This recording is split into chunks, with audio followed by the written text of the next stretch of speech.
jerked awake. "Where's the cannon?" he said stupidly. There was a crash behind them, and Uncle Vernon came skidding into the room. He was holding a rifle in his hands. Now they knew what had been in the long, thin package he had brought with them. "Who's there?" he shouted. "I warn you, I'm armed." There was a pause. Then, smash. The door was hit with such force that it swung clean off its hinges, and with a deafening crash, landed flat on the floor. A giant of a man was standing in the doorway. His face was almost completely hidden by a long, shaggy mane of hair and a wild, tangled beard, but you could make out his eyes, glinting like black beetles under all the hair. The giant squeezed his way into the hut, stooping so that his head just brushed the ceiling. He bent down, picked up the door, and fitted it easily back into its frame. The noise of the storm outside dropped a little. He turned to look at them all. "Couldn't make a cup of tea, could ya? It's not been an easy journey." He strode over to the sofa, where Dudley sat frozen with fear. "Budge up, you great lump," said the stranger. Dudley squeaked and ran to hide behind his mother, who was crouching terrified behind Uncle Vernon. "And here's Harry," said the giant. Harry looked up into the fierce, wild, shadowy face and saw that the beetle eyes were crinkled in a smile. "Last time I saw you, you were only a baby," said the giant. "You look a lot like your dad, but you got your mum's eyes." Uncle Vernon made a funny rasping noise. "I demand that you leave at once, sir," he said. "You are breaking and entering." "Ah, shut up, Dursley, you great brute," said the giant. He reached over the back of the sofa, jerked the gun out of Uncle Vernon's hand, bent it into it not as easily as if it had been made of rubber, and threw it into the corner of the room. Uncle Vernon made another funny noise, like a mouse being trodden on. "Anyway, Harry," said the giant, turning his back on the Dursleys, "a very happy birthday to ya.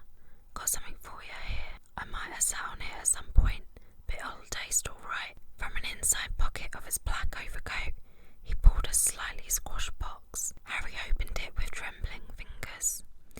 Inside was a large, sticky chocolate cake with "Happy Birthday, Harry" written on it in green icing. Harry looked up at the giant, meant to say thank you, but the words got lost on the way to his mouth. And what he said instead was, "Who are you?" The giant chuckled.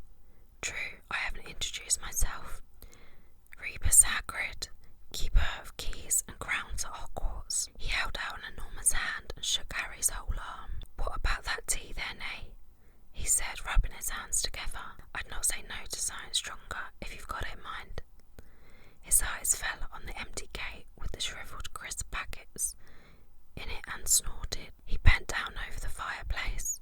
They couldn't see what he was doing, but when he drew back a second later, there was a roaring fire there. It filled the whole damp hut with flickering light, and Harry felt the warmth wash over him as though he'd sunk into a hot bath. The giant sat back down on the sofa, which sagged under his weight, and began taking all sorts of things out of the pockets of his coat.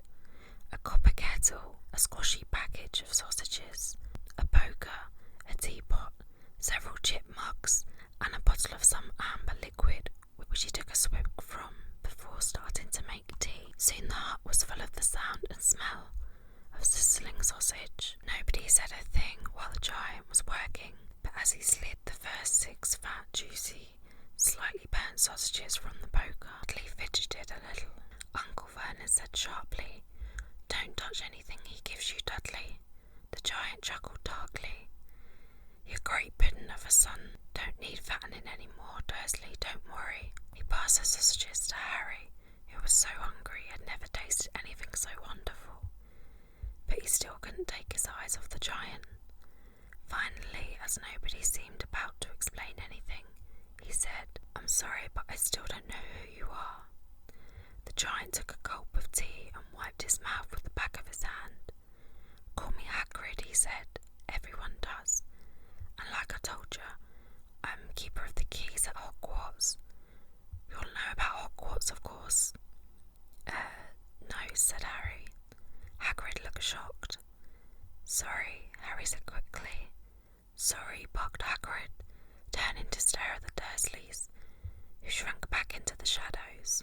manners should be sorry. I know you weren't getting those letters, but I never thought you wouldn't even know about Hogwarts. For crying out loud. Did you never wonder where your parents learned it all? Or what? Asked Harry. Or what? Hagrid thundered. Now just 1 second. He had leaped to his feet. He seemed to feel the whole hut. The Dursleys were cowering against the wall. Do you mean to tell me, he growled at the Dursleys, that this boy knows nothing about anything? Harry thought that this was going a bit far. He had been to school after all, and his marks weren't bad. I know some things, he said. I can, do maths and stuff. But Hagrid simply waved his hand and said, about our world, I mean. Your world, my world, your parents' world. What world? Hagrid looked as if he was about to explode. Dursley, he boomed. Uncle Vernon, who had gone very pale, whispered something that sounded like Mimble Wimble. Hagrid stared wildly at Harry. But you must know about your mum and dad, he said. I mean, they are famous. You're famous. What? My mum and dad weren't famous, were they? You don't know. You don't know. Hagrid ran his fingers through his hair, fixing Harry's bewildered stare. You don't know what you are, he said finally. Uncle Vernon found his voice. Stop, he commanded. Stop right there, sir. I forbid you to tell the boy anything. A braver man than Vernon Dursley would have quailed under the furious look Hagrid now gave him. When Hagrid spoke, his every syllable trembled with rage. You never told him what was in the letter Dumbledore left him. I was there. I saw Dumbledore leave it. Dursley, and you're keeping it all from him all these years. Keep what from me, said Harry eagerly. Stop, I forbid you, yelled Uncle Vernon in panic. Aunt Petunia gave a gasp of horror. I go boil your heads, both of you, said Hagrid. Harry, yet a wizard. There was a silence in the hut. Only the sea and the whistling wind could be heard. I'm a what? Gasped Harry. A wizard, of course, said Hagrid, sitting back down on the sofa, which groaned and sank even lower. And a thumping good 'un, I'd say, once you've been trained up a bit. With a mum and dad like yours, what else would you be? And I reckon it's about time you read your letter. Harry stretched out his hand at last to take the yellowish envelope, addressed in emerald green to Mr. H. Potter. The floor hut on the rock of the sea. He pulled out the letter and read, Hogwarts School of Witchcraft and Wizardry. Headmaster Albus Dumbledore. Order of Merlin First Class. Grandson. Chief Warlock. Supreme Mugwump.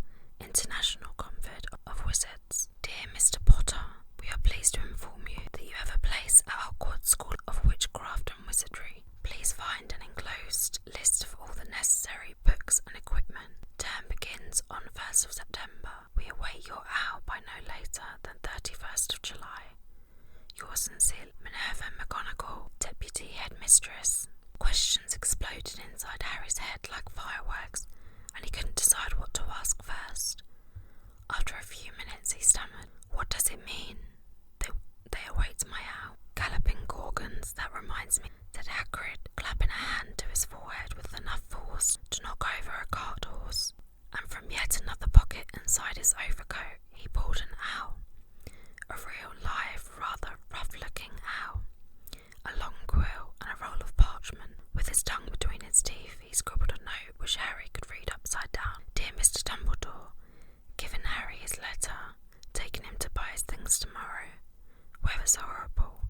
Hope you are well, Hagrid. Hagrid rolled up the note, gave it to the owl, which clamped in its beak, went to the door and threw the owl out into the storm. Then he came back and sat down as though this was as normal as talking on the telephone. Harry realised his mouth was open and closed it quickly. Where was I? Said Hagrid. But at that moment Uncle Vernon, still ashen-faced but looking very angry, moved into the firelight. He's not going, he said. Hagrid grunted. I'd like to see a great muggle like you stop him, he said. A what? Said Harry, interested. A muggle, said Hagrid, is what we call non-magic folk like them. And it's your bad luck you grew up in a family of the biggest muggles I've ever laid eyes on. We swore when we took him in finished, said Uncle Vernon. Swore we'd stamp it out of him. Wizard indeed. You knew, said Harry. You knew I'm a wizard. Knew, shrieked Aunt Petunia suddenly. Knew, of course we knew. How could you not be? My dreaded sister being what she was. Oh, she got a letter just like that and disappeared off to that school, and came home every holiday with her pockets full of frog spawn, turning teacups into rats. I was the only one who saw her for what she was, a freak. But my mother and father, oh no, it was Lily this and Lily that. They were proud of having a witch in the family. She stopped to draw a deep breath and then went rattling on. It seemed like she'd been wanting to say all this for years. Then she met that Potter at school, and they left and got married and had you. And of course I knew you'd be just the same, just as strange, just as abnormal. And then, if you please, she went and got herself blown up, and we got landed with you. Harry had gone very white. As soon as he found his voice, he said, Blown up? You tell me they died in a car crash? Car crash, roared Hagrid, jumping up so angrily that the Dursleys scuttled back to their corner. How could a car crash kill Lily and James Potter? It's an outrage, a scandal. Harry Potter not knowing his own story, when every kid in our world knows his name. But why? What happened? Harry asked urgently. The anger faded from Hagrid's face. He looked suddenly anxious. I never expected this, he said in a low, worried voice. I had no idea, but when Dumbledore told me there might be trouble getting a hold of you, how much he didn't know. Harry, I don't know if I'm the right person to tell you, but someone's got to. You can't get off to Hogwarts without knowing. He drew a dirty look at the Dursleys. Well, it's best you know as much as I can tell you. Mind, I can't tell you everything. It's a great mystery, parts of it. He sat down, stared into the fire for a few seconds, and then said, It begins, I suppose, with a person called. But it's incredible you don't know his name. Everyone in our world knows. Who? Well, I don't like saying the name if I can't help it. No one does. Why not? Gulping gargoyles, Harry. People are still scared. Blimey, this is difficult. See, there was this wizard who went bad. As bad as you could go. Worse than worse. His name was. Harry gulped, but no words came out. Could you write it down? Harry suggested. Nah, I can't spell it. All right. Voldemort. Hagrid shuddered. Don't make me say it again. Anyway, this wizard, about 20 years ago now, started looking for followers. Got 'em too. Some were afraid, some just wanted a bit of his power, because he was getting himself power, all right. Dark days, Harry. Didn't know who to trust, didn't dare get friendly with strange wizards or witches. Terrible things happened. He was taken over course. Some stood up to him, and he killed him. Horribly. One of the only safe places left was Hogwarts. Reckon Dumbledore's the only one who was afraid of. Didn't dare try taking the school. Not just then, anyway. Now your mum and dad were as good as witch and wizards as I ever knew. Head boy and girl at Hogwarts in their day. Suppose the mystery is why you-know-who never tried to get him on his side before. Probably knew that they were too close to Dumbledore. Maybe he thought he could persuade him. Maybe he just wanted him out of the way. All anyone knows is he turned up in the village where you were all living. On Halloween 10 years ago. You were just a year old.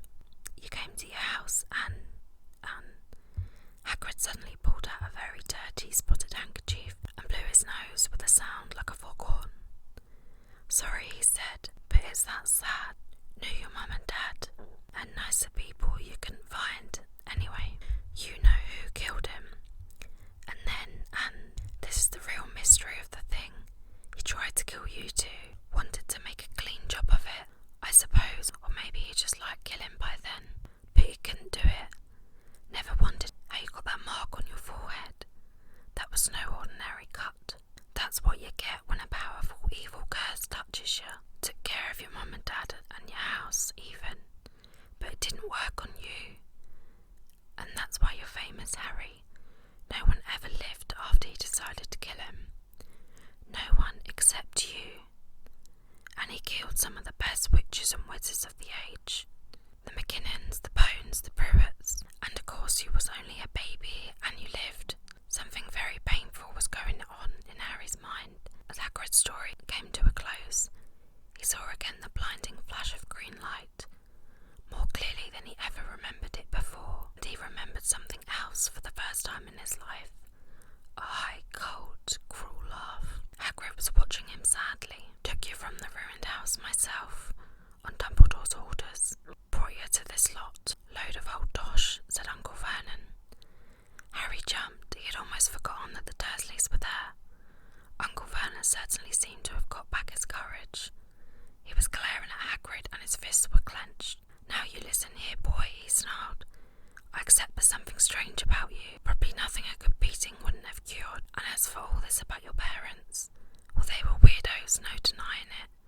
And the world's better off without them, in my opinion. As for all they got, getting mixed up with those wizarding types. Just what I expected. Always knew they'd come to a sticky end. But at that moment, Hagrid leapt from the sofa and drew a battered pink umbrella from inside his coat, pointing this at Uncle Vernon like a sword. He said, I'm warning you, Dursley. I'm warning you.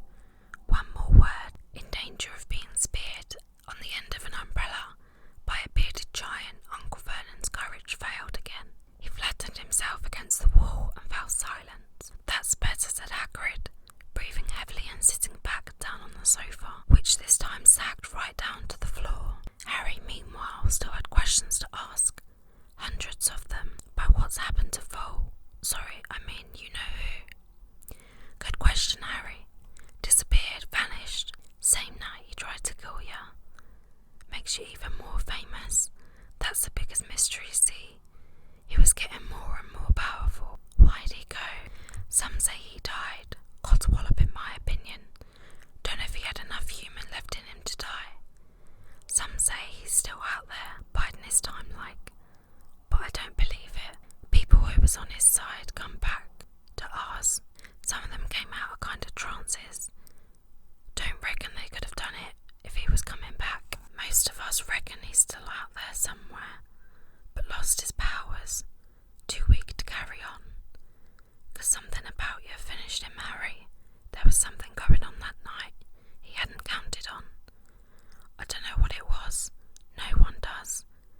But something about you stumped him, all right. Hagrid looked at Harry with warmth and respect blazing in his eyes.